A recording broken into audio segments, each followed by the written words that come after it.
A'udzubillahi minasyaitonirrajim. Bismillahirrahmanirrahim. Assalamualaikum warahmatullahi wabarakatuh. Alhamdulillah hamdan katsiran thayyiban mubarakan fih kama yuhibbu rabbuna wa yarda. Asyhadu an la ilaha illallah wa asyhadu anna Muhammadan abduhu wa rasuluh, amma ba'd. Allahumma anfa'na bima 'allamtana wa 'allimna ma yanfa'una warzuqna ilman yanfa'una wa zidna ilma. Alhamdulillahi ala kulli halin wa na'udzu billahi min hali ahli an-nar. Allahumma inna nas'aluka ilman nafi'a wa rizqan thayyiba wa amalan mutaqabbala. Allahumma la sahla illa ma ja'altahu sahla wa anta taj'alul hazna idza syi'ta sahla. Amin. Segala puji hanya milik Allah Subhanahu wa taala. Salawat dan salam selalu kita tujukan kepada qudwah hasanah kita Nabiullah Nabi Muhammad sallallahu alaihi wasallam. Kemudian kita masih melanjutkan kajian kitab Al-Adabul Mufrad, kitab tentang adab, tentang akhlak. Al-Mufrad maksudnya adab yang semestinya dimiliki oleh setiap pribadi. Adab pribadi. Setiap orang mesti memiliki akhlak-akhlak ini. Kitab ini disusun oleh Imam Al-Bukhari Muhammad bin Ismail bin Ibrahim Al-Bukhari rahimahullah. Kita sampai di bab ke-13, hadis ke-25, bab tentang berbakti kepada orang tua walaupun mereka masih dalam keadaan musyrik. Hadis ke-25, qala al-Imam Al-Bukhari rahimahullah haddatsana Al-Humaidi. Al-Humaidi ini salah satu ulama besar, ustadznya, syekhnya Imam Al-Bukhari. Beliau punya kitab Musnad, kitab hadis namanya Musnad Al-Humaidi. Kata beliau, haddatsana, telah menceritakan kepada kami Ibnu Uyainah. Ibnu Uyainah juga ulama besar, namanya Sufyan bin Uyainah. Kata Imam Sufyan bin Uyainah, haddatsana Hisham ibnu Urwah, telah menceritakan kepada saya Hisham bin Urwah. Hisham bin Urwah ini cucunya Az-Zubair bin Awwam radhiyallahu taala anhu, dengan istrinya, cucunya Asma binti Abi Bakrin radhiyallahu taala anhu. Kata Hisham, akhbarani, telah memberitahukan, telah mengkabarkan kepada aku abi, ayahku. Ayahnya siapa? Ayahnya Hisham, namanya Urwah bin Zubair, salah satu ulama besar di zaman tabi'in. Anaknya sahabat Nabi. Urwah ini anaknya sahabat Nabi, Az-Zubair bin Awwam radhiyallahu taala anhu. Ibunya juga sahabat Nabi, Asma binti Abi Bakrin. Atau Urwah ini cucunya Abu Bakar radhiyallahu taala anhu. Ponakannya Ummul Mukminin Aisyah radhiyallahu taala anha. Kata Urwah bin Zubair rahimahullah, akhbaratni, telah memberitahukan kepadaku Asma, ibunya dia nih, Asma bintu Abi Bakrin, Asma binti Abi Bakar radhiyallahu taala anhuma, qalat, dia menceritakan,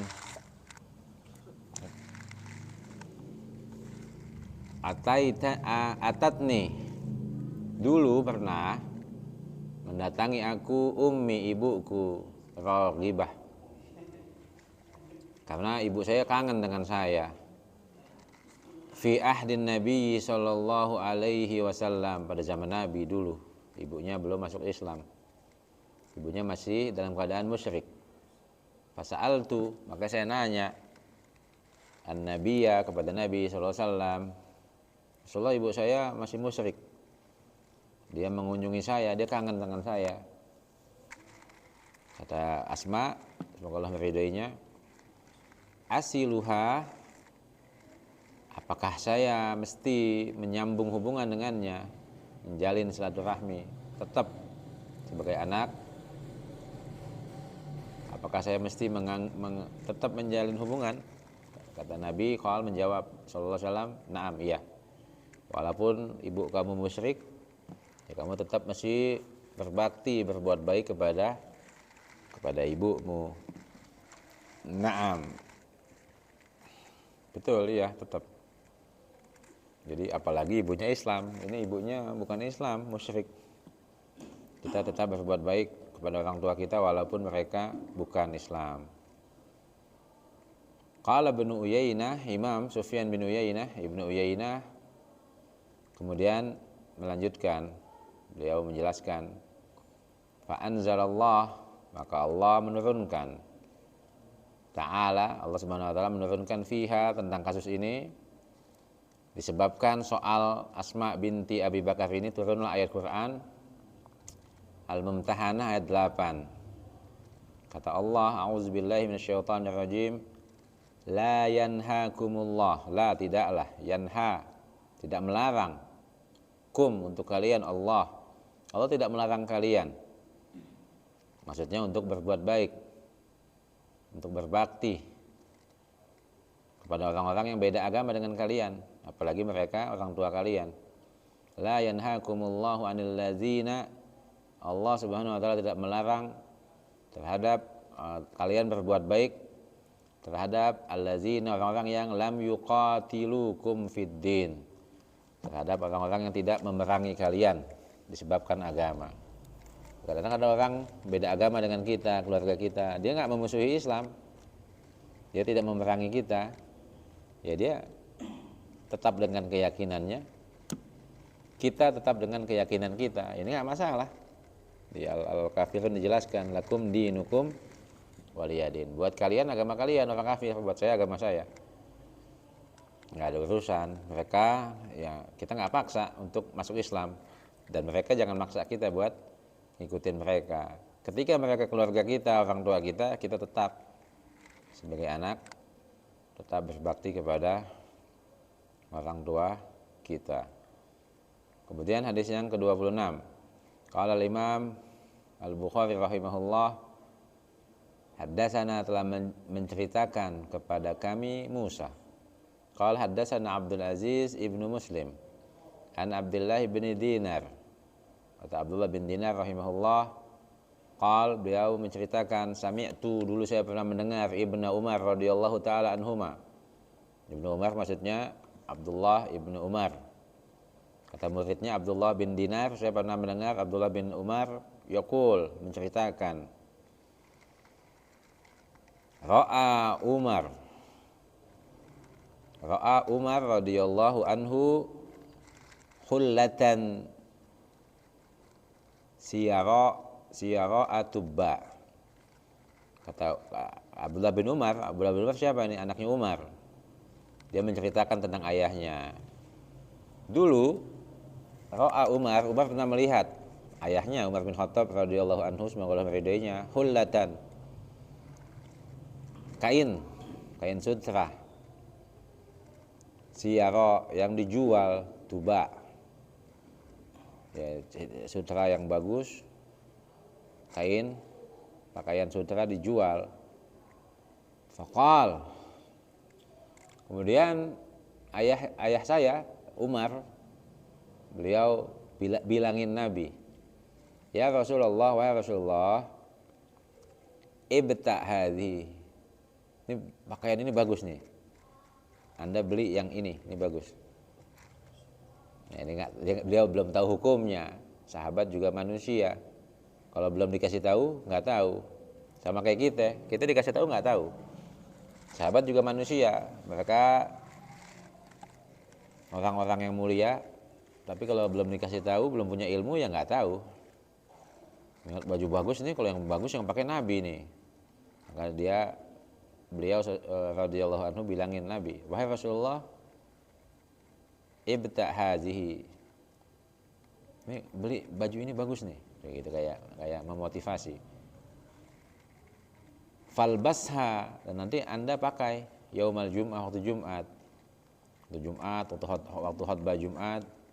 Wa idza ja'akal wufud, dan jika Anda pakai waktu Jumat bagus, waktu ada tamu-tamu yang utusan-utusan masuk Islam dari wilayah-wilayah, banyak yang datang masuk Islam, Nabi menyambut tamunya dengan pakaian ini nih. Di dalam pikiran Umar seperti itu. Dia sampaikan kepada Nabi. Kemudian Nabi menjawab sallallahu alaihi wasallam, innama, sesungguhnya, yalbasu hazihi, yang memakai pakaian ini, pakaian sutra ini, laki-laki yang pakai pakaian ini adalah orang yang man la khalaqalah, yang memakai pakaian sutra, laki-laki di bumi, orang yang di dunia memakai, laki-laki yang di dunia memakai pakaian sutra, la khalaqalah, dia nggak bakal dapat bagian di hari kiamat.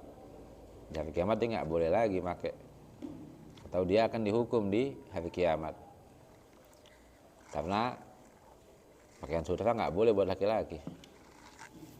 Kemudian jadi intinya Nabi nggak jadi beli itu, Nabi nggak beli, dan Umar jadi tahu hukum sutra buat laki-laki nggak boleh. Kalau cewek perempuan nggak apa-apa pakai, laki-laki nggak boleh. Ini ada hikmahnya. Nanti orang yang pakai sutra biasanya pakaian kain lembut ini dia akan mempengaruhi sifatnya.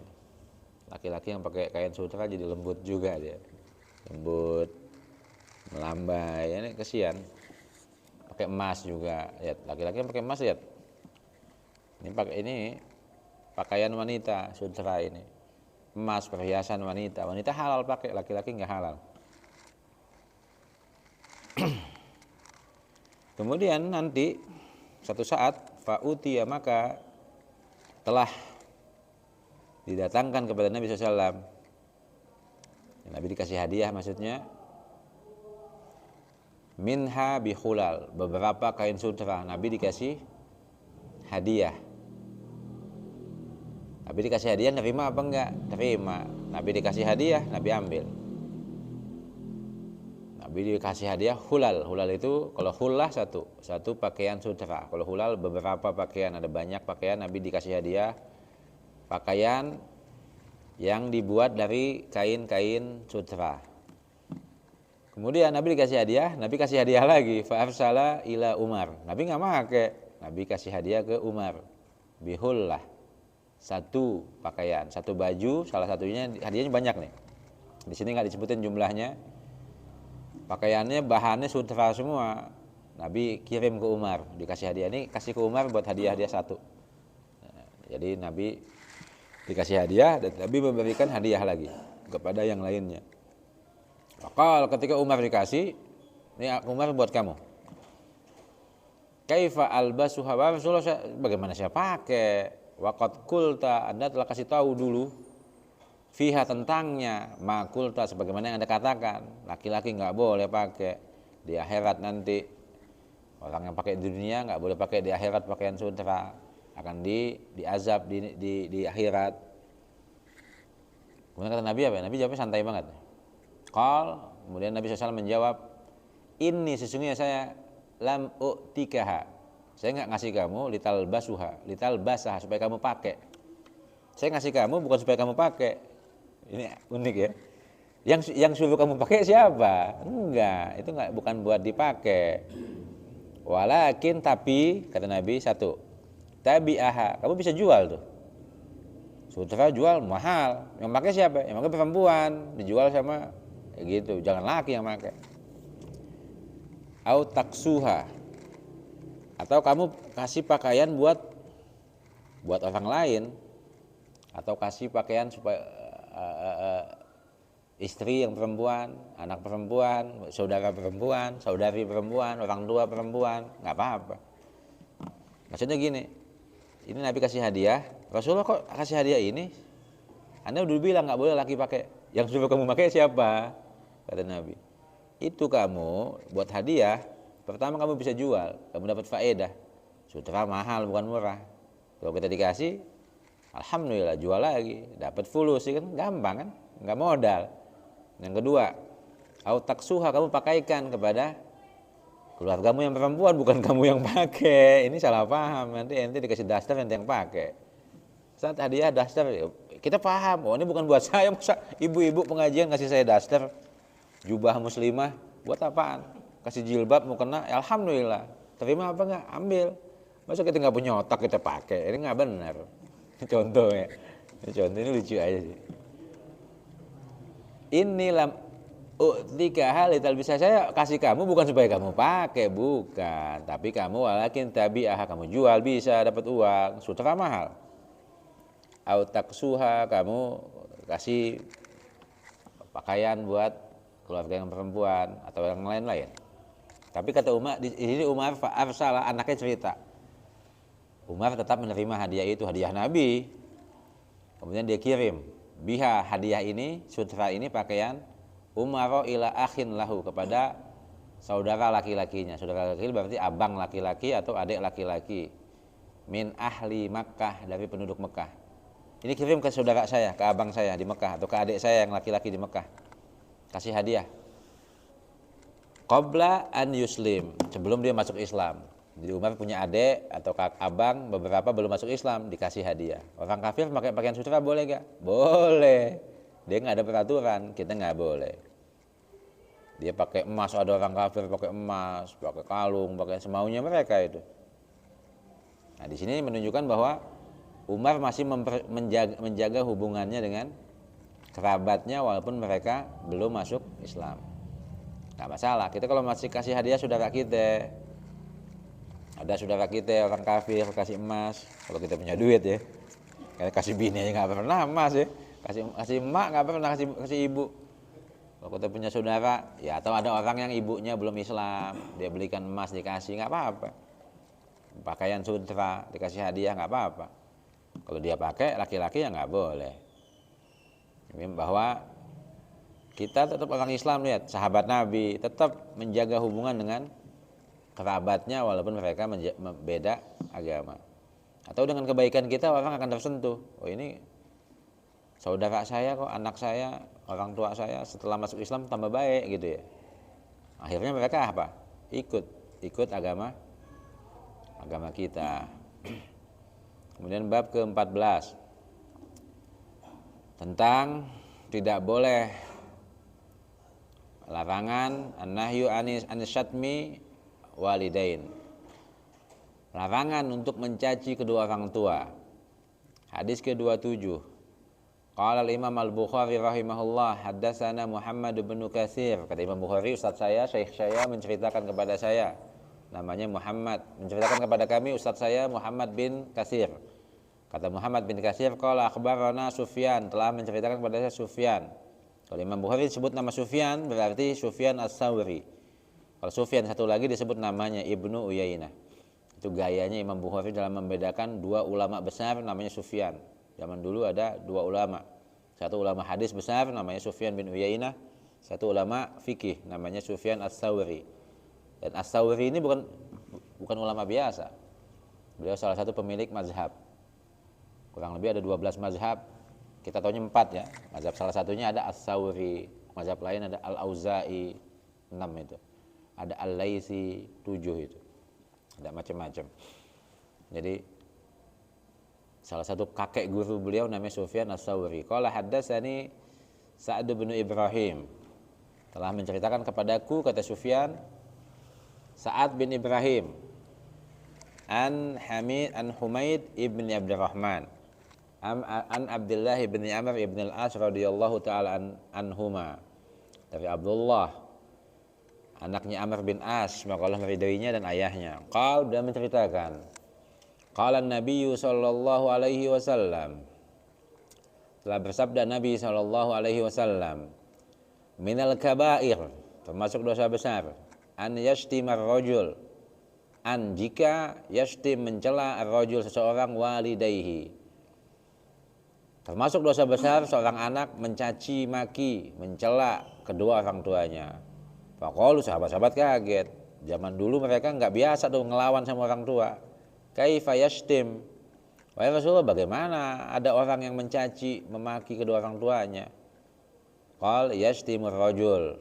Kamu mencela seseorang, kamu katain dia, kamu maki-maki, anak SD ini kerjaan ini.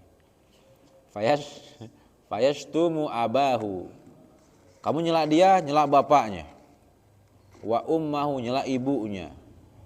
Ini loh, nah anak siapa dicela, anak SD. Ngumpet-ngumpet cari rapot temennya. Wah, bapak lo ini namanya. Ini bego. Ingat gak masih SD dulu? Ini maksudnya apa coba? Emaknya dicela-cela sama dia.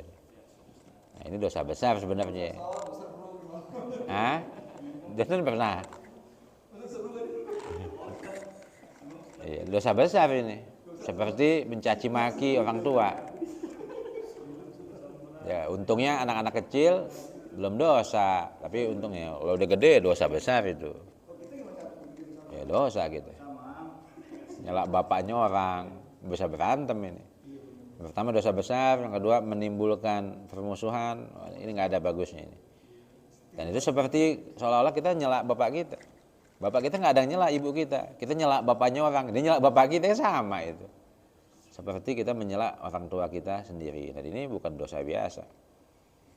Kalau orang memaki orang tuanya, memaki ibunya, bapaknya, dosa besar. Sama, mencaci maki bapaknya orang, ibunya orang nggak boleh. Itu Islam ada keadilan di situ.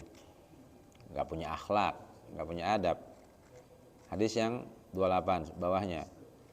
Qala al-Imam Al-Bukhari rahimahullah hadatsana Muhammad bin Salam qala akhbarana Makhlad qala akhbarana Ibnu Jurayj qala sami'tu Muhammad bin Al-Haris ibni Sufyan yaz'um.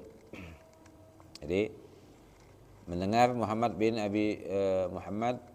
Haris bin Sufyan, dia yakin bahwa dia anna Urwah ibn Iyad akhbarahu, dia meyakini bahwa Urwah bin Iyas telah memberitahunya annahu sami'a Abdullah bin Amr bin al-As radhiyallahu anhuma yaqul, bahwa dia pernah mendengar Abdullah bin Amr bin As menceritakan, semoga Allah meridhoinya. Yaqul, kata Abdullah bin Amr, minal kabair innallah, termasuk dosa besar. Ini lihat, ini dosa besar bukan dosa kecil. Yang atas sama, minal kabair, termasuk dosa besar mencaci maki orang tua. Ya mungkin kita nggak mencaci langsung, mencaci maki orang tuanya teman kita itu sama dosanya seperti kita mencaci maki orang tua kita. Ini bukan mainan, ini akhlak, ini dosa. Jadi kita tidak bermain-main dengan dosa. Ya anak SD nggak paham. Anak SD kan masih kecil ya, belum dosa, mereka meninggal masuk surga. Kalau kita kayak begini, dosa besar ini. Minal kabair indallah, termasuk dosa besar di sisi Allah Ta'ala, an yastasibba, adalah seorang mencaci maki ar-rajul liwalidihi, kedua orang tuanya. Apalagi dia nyaci maki kedua orang tuanya beneran, ini dosa besar. Zaman sekarang banyak terjadi, saya lihat anak kecil-kecil banyak yang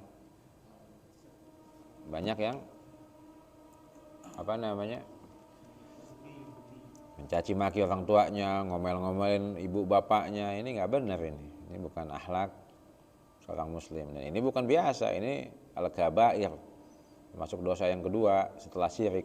Ini dosa besar. Kemudian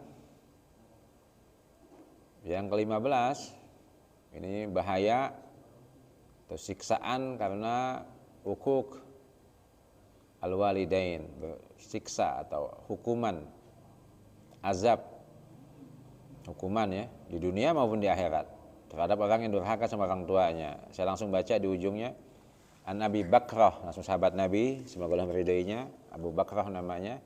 Ini bukan Abu Bakar yang bapaknya Aisyah, bukan. Ini Abu Bakrah yang lain, sahabat Nabi yang lain. Anin Nabi SAW qol, dari Nabi SAW beliau pernah bersabda, ma tidaklah, min daripada, zanbin satu dosa, ajdaru yang lebih pantas, nggak ada dosa yang pantas, an yu'ajjila disegerakan di sahibihi kepada pelakunya al-uqubah hukumannya. Maksudnya hukumannya di mana? Di dunia. Di dunia dia dihukum langsung cepat, nggak pakai lama. Ma'a bersamaan juga ma yuddakharulah, bersama juga ada hukuman yang disimpan, di akhirat nanti. Hukumannya dua. Di dunia di hukumannya cepat kenanya, cepat apesnya, cepat habis dia. Di akhirat nggak dimaafin, ditambahin begitu. Jadi ini yang pertama kata Nabi minal baghi, tidak ada hukuman yang paling cepat disegerakan di dunia hukumannya. Yang pertama adalah al-baghi, aniaya, zalim, melampaui batas. Kita menzalimi orang, kita hati-hati. Menyakiti binatang, dia doa sama Allah itu. Nyiram air panas kucing nyumpain kita, kena kita, lihat aja. Kezaliman kepada siapapun ini tidak benar. Karena Allah berfirman dalam hadis qudsi, ya bani Adam, wahai anak Adam, inni haramtu zulma ala nafsi. Saya mengharamkan kezaliman buat saya. Aku mengharamkan kezaliman buatku, kata Allah. Allah yang maha kuasa, Allah bisa menzalimi semuanya kalau Allah mau. Tapi Allah mengharamkan zatnya sendiri, dirinya untuk berbuat zalim. Allah bisa menghukum orang sembarangan, bisa, tapi Allah nggak mau. Allah yang maha kuat, maha perkasa. Kata Allah, fala tazalamu, maka kalian nggak boleh saling menzalimi.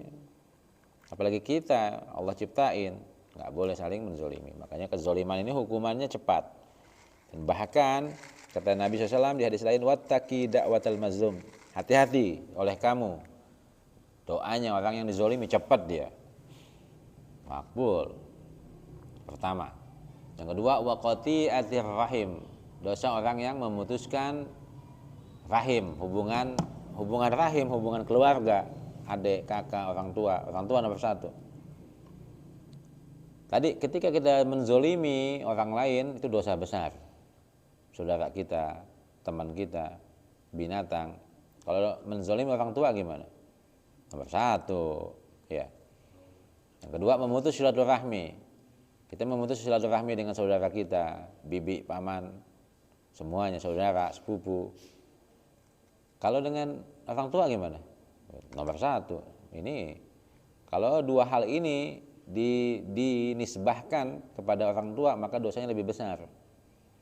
Makanya orang tua itu kalau nyumpah sekali itu ibunya, bapaknya, ibunya terutama nomor satu, bapaknya nomor dua. Tabrak mobil nggak lama tuh, tabrak di mobil. Gitu tuh, kalau misalkan yang orang tua nggak gua anggap anak lu, gimana tuh? Iya. Bukannya kita yang mutusin. Ya, khilaf. Kita maafkan orang tua kita. Kita tetap sebagai anak, tugas kita menghormati orang tua. Tugas kita sebagai orang tua jangan nyumpain anak. Itu kan ada dua posisi itu. Jangan menyusahkan anak kita. Ini kalau anak kita susah kita juga. Ini bahaya. Dia di dunia cepat hukumannya. Lihat, orang yang nggak berbakti sama orang tua biasanya cepat dia. Cepat. Durhaka sama orang tuanya, keluar rumah main digebukin orang, lihat. Banyak yang meninggal muda, dizolimin orang. Kenapa? Dia menzolimi orang tuanya cepat. Nggak lama. Anak-anak durhaka begini cepat hukumannya. Banyak contoh-contoh. Ada kita lihat jagoan-jagoan itu, preman-preman biasanya ada beberapa yang takut sama orang tuanya. Mereka apesnya lama tuh apesnya, ibunya doain.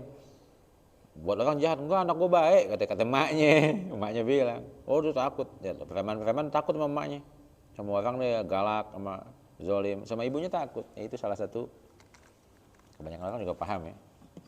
Jadi hati-hati zolim sama orang tua, sama orang lain nggak boleh juga, tapi sama orang tua lebih nggak boleh lagi. Makanya banyak yang kita lihat orang nakal, bandel, jahat, tapi kok nggak apes-apes, ternyata dia sayang sama orang tuanya, dia takut sama orang tuanya. Ya kalau kita jadi orang baik sama orang tua, baik sama yang lain.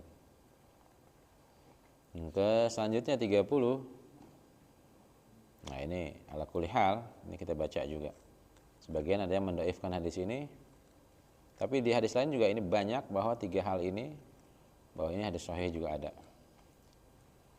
An Imran bin Husain radhiyallahu taala anhu qala, dari Imran bin Husain semoga Allah meridhoinya, qala Rasulullah sallallahu alaihi wasallam,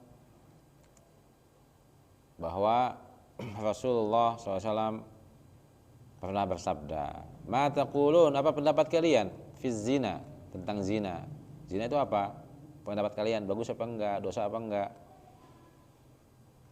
wasyurbil khamri, dan minum minuman keras, wasariqah, dan mencuri, zina, mabok, dan mencuri. Ini bagus apa enggak? Ini dosa gimana? Dosanya gimana? Kulna, sahabat-sahabat bertanya, menjawab, Allahu wa rasuluhu a'lam. Sahabat tuh nggak mau main tebak-tebakan. Kalau mereka nggak yakin jawabannya, mereka nggak mau jawab. Ini salah satu akhlak. Allah dan Rasulnya yang tahu. Makanya kalau zaman kita nggak di hadapan Nabi, kita bilang Allahu a'lam. Nggak tahu sudah, nggak usah pakai lama. Kayaknya begini nih kayaknya jawaban, nggak usah pakai kayaknya. Allahu a'lam. Itu jawaban yang paling tepat. Pasti nggak salah jawabannya nanti. Allah yang paling tahu, betul nggak? Pasti. Yang nanya juga nggak pasti jawabannya. Yang ngejawab juga belum tentu betul jawabannya. Yang pasti betul pasti ilmunya Allah. Allah yang paling tahu.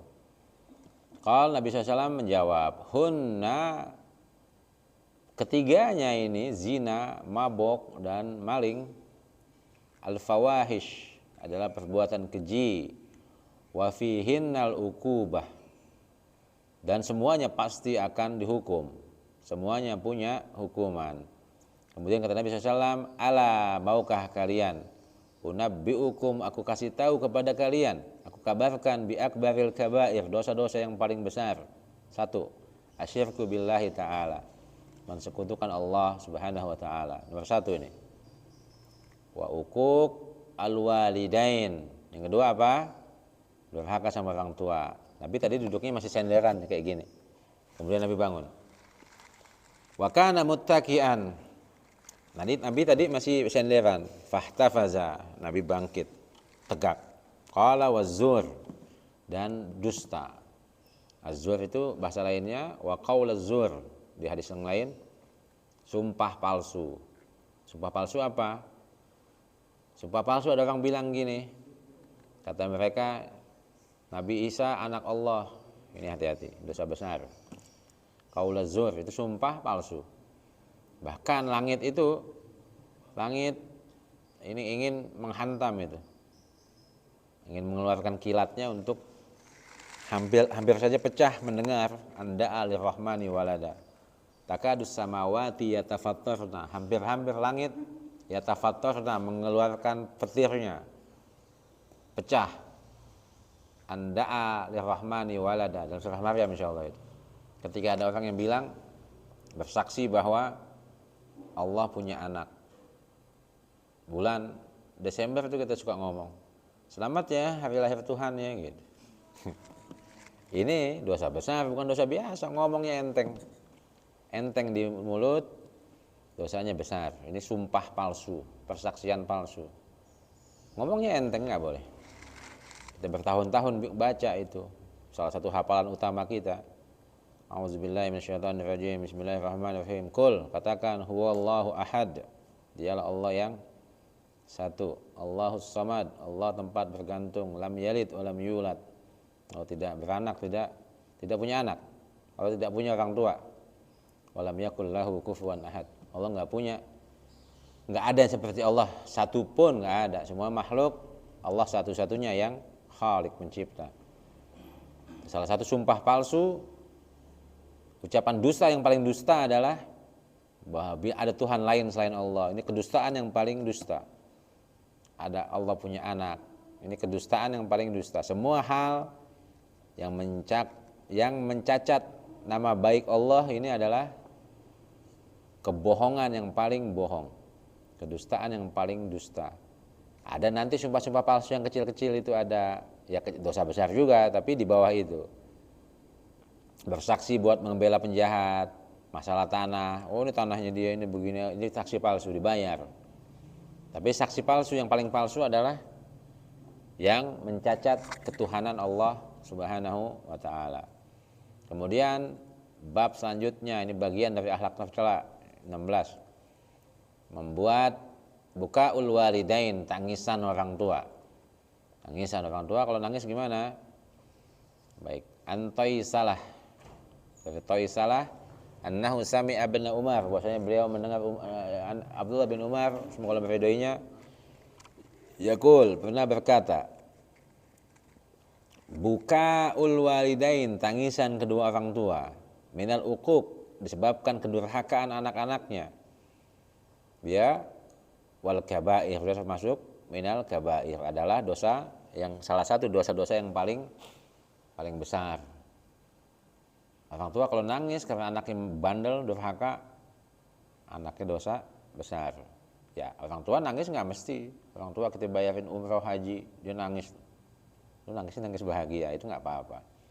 Tapi orang tua kalau nangis disebabin anaknya yang ngelawan, itu ingat, itu bukan dosa biasa, itu dosa besar. Makanya kita hati-hati berhubungan dengan orang tua ini. Orang tua benar, kita salah.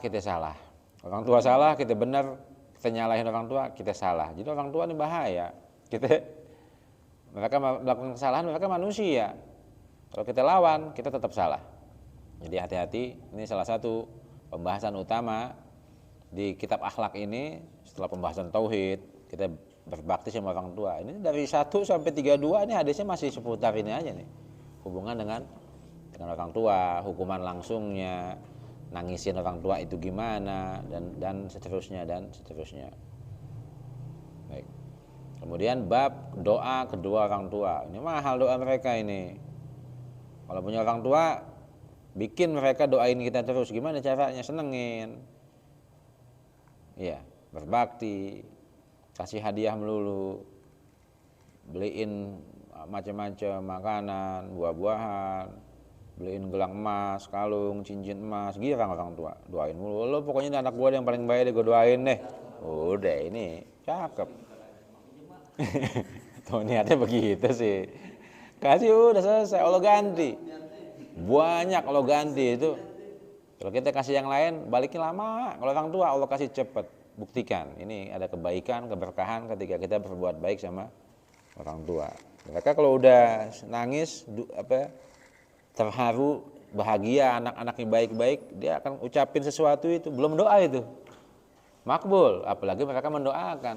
Luar biasa orang tua ini.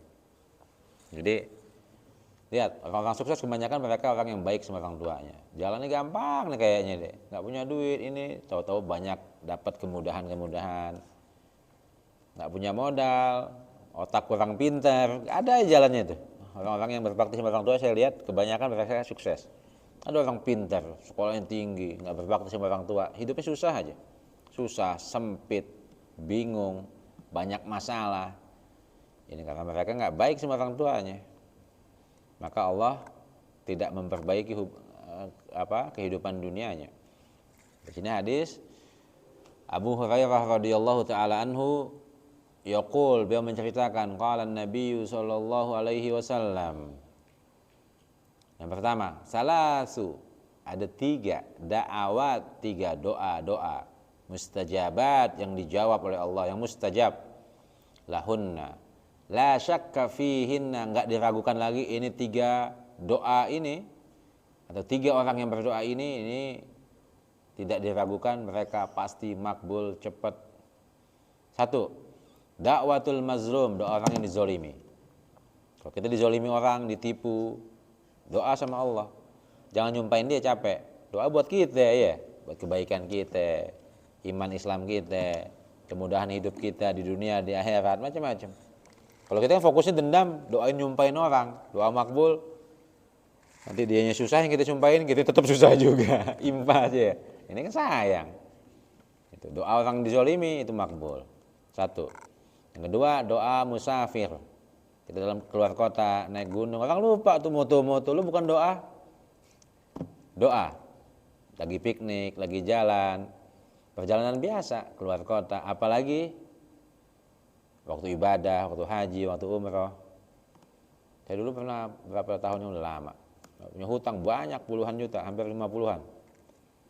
Waktu itu jamaah saya umroh itu dari Singapura, perjalanan sejam, di pesawat saya doa aja tuh. Ini kisah nyata, saya bukan mau banggakan, tapi saya mau kasih tahu. Ya Allah, saya punya utang begini. Doa begitu itu di ini, lunasin utang saya, mudahkan. Ada doa Nabi juga. Doa Nabi yang untuk apa? Melunasi hutang. Allahumma kfini bihalalika an haramik wa aghnini bifadlika amman siwak. Banyak doa-doa hutang saya baca. udah ngurusin jamaah. Pulang di pesawat doa lagi, cuma bolak-balik itu. Nggak lama itu, seminggu, 2 minggu, 3 minggu, nggak sampai sebulan selesai. Kalau kita nyari duit segitu, lunasin pusing, capek. Nah, kalau piknik fokusnya jangan jalan-jalan moto-moto, habis waktu. Doa minta sama Allah kemudahan kita, orang tua kita, ibadah kita yang baik-baik minta. Ya, kadang orang kalau piknik buang waktu dia, main-main, ini begadang, nyanyi-nyanyi, nggak ada yang bagusnya. Ya buang waktu. Padahal dia punya senjata tuh, musafir punya senjata, doanya makbul. Kenapa? Musafir ini dia kesusahan. Kita nggak tahu tempat orang, ditipu, naik taksi dimahalin, beli aqua, klub 2.000 jadi ceban, dimahalin. Lihat, musafir ini makanya dia banyak dizolimi orang, hidupnya susah, makanya doanya makbul. Kita kalau piknik sibuk moto lah, oh tunggu ulang, apaan? Ini nggak penting ya. Nggak, maksudnya boleh foto, tapi doanya jangan lupa. Ya, yang ketiga, wada'watul walid ala waladih. Doanya orang tua sama anaknya. Kita punya anak, di sini sebagian doain anak-anak. Kita kalau doain anak kita makbulnya cepat. Anak kita doain kita makbulnya lama.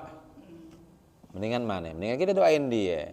Dia anak soleh, anak ini. Kalau kita nungguin dia lama, nanti saya meninggal anak saya, enggak, dia lupa doain kita. Makbulan mana doa orang tua sama doa anak? Doa orang tua mendidik anaknya susah payah. Dia modalin anaknya, susah ibunya capek, bapaknya cari nafkah, sekolahin, habis. Dia kalau buat anaknya itu orang tua itu kalau buat anak pakai hati. Dia doa sama Allah pakai hatinya. Kalau kita doa orang tua kan kalau ingat aja deh. Rabbik firli wali walidayya, udah gitu doang doanya hafal. Baca udah jalan nih. Anak begitu, makanya doa orang tua selalu lebih makbul daripada doa anak. Makanya ada keistimewaan doa anak yang soleh, anak yang selalu fokus sama orang tuanya, ingat, beda. Tapi kebanyakan anak lupa. Ingat gak sama orang tua? Sering lupa kan? Sering lupa. Makanya kalau kita punya anak, kita doain anak kita melulu. Nanti kalau anak kita baik, anak kita soleh, yang untung siapa? Kita juga. Ini hati-hati dengan doa orang tua. Doa itu ada dua, doa bagus, doa jelek. Doa bagus kalau di Indonesia namanya doa. Doa jelek di Arab ya doa juga, tapi di Indonesia namanya sumpah. Orang tua kalau doa jelek, makbul apa enggak? Makbul. Kenapa doa orang tua kalau yang jelek cepat makbulnya, yang bagus lama? Karena orang tua kalau doa jelek pakai hati dia. Keselnya kesel beneran, kena nih anak, kena. Kalau doa dia agak kadang-kadang ada orang tua yang kalau doain anak minta apa lagi lupa. Kalau anaknya sakit biasanya cepat sembuh, kenapa? Doanya pakai hati tuh. Anaknya dia kesel sama anak, wah kesel deh. Dia ngomong doa sembarangan jadi. Makanya hati-hati dengan orang tua karena doa mereka sangat-sangat makbul. Hadis selanjutnya saya nggak baca karena ini panjang banget ini. Ya, 33. Tuh, itu panjang, ini bisa 1 jam sendirian kalau saya baca ini. Jadi ini pertemuan minggu depan kalau masih ada. Mudah-mudahan bermanfaat. Intinya pelajaran hadis ini kita amalkan. Ilmu yang paling mahal adalah amalnya. Dan ilmu adalah imamnya amal. Mudah-mudahan bermanfaat. Yang salah dari saya, kebenaran milik Allah Subhanahu wa taala. Cukup kayaknya 50 menit ya. Di tempat-tempat lain kajian 45 menit. Ini lebih 5 menit sudah bagus. Subhanakallahumma wa bihamdika asyhadu an la ilaha illa anta astaghfiruka wa atubu ilaik. Assalamualaikum warahmatullahi wabarakatuh.